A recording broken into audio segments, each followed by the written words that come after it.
Hi guys! Today, join me and Anna for a quick 24-hour Abu Dhabi getaway. From Metro to Michelin, we'll show you how to make the most out of one night.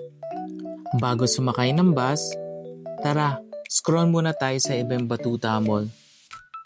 Window shopping lang kasi, bawal magastos bago mag-luxury trip.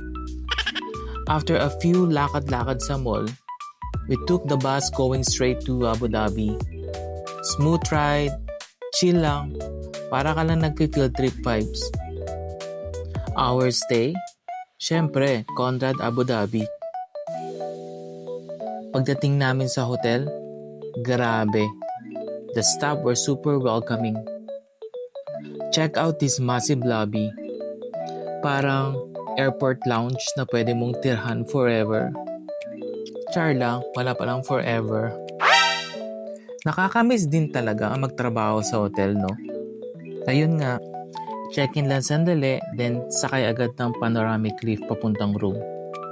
Sabi ko kay Ana, huwag kang gumalaw. Baka singilin tayo ng extra sa ganda ng view.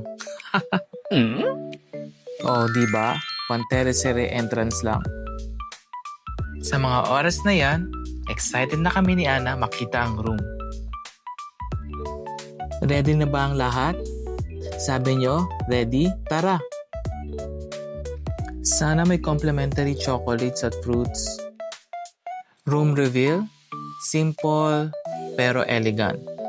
Tapos ang linis, ang ganda ng bed.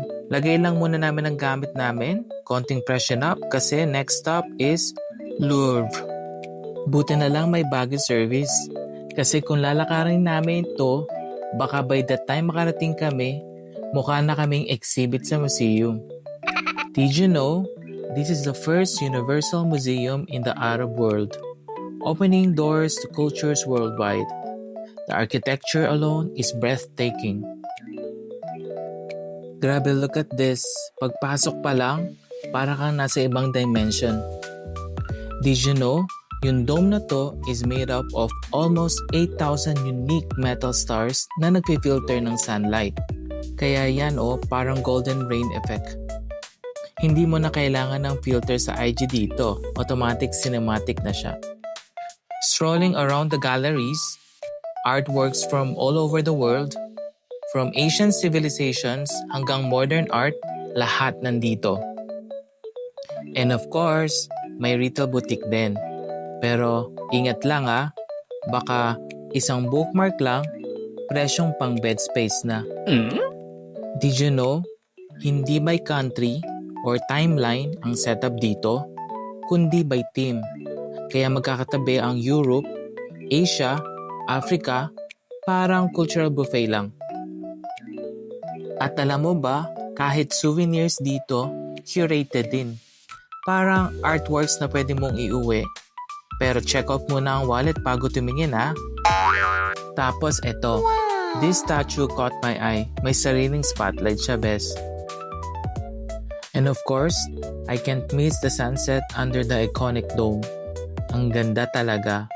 Cinematic, para siyang closing credit ng isang pelikula. Now we're heading to Jose by Pizarro, isang Michelin star restaurant dito sa Abu Dhabi. Spanish cuisine at its finest daw, kaya let's see kung papasasadyan namin ni Ana ito. Guys, first time namin ni Ana to try Spanish cuisine, and grabe, Jose by Pizarro did not disappoint. From the moment we walked in, sobrang warm ng welcome. Tapos si Marco, yung Filipino staff there, guided us like a pro. We started with pan con tomate and cecina. Simple pero packed with flavor.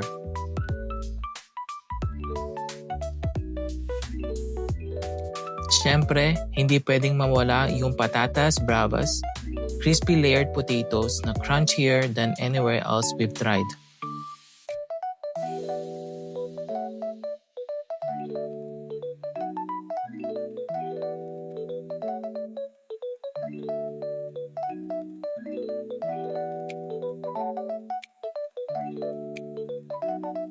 But the real star of the night, the red prawn paella, legit highlight ng buong meal.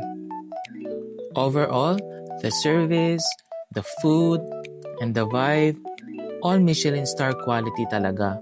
If you're in Abu Dhabi, this place is a must visit. Definitely, babalik kami dito. A true world-class city, a true memorable trip. See you sa next journey. This is Kyugiyosh signing off in style.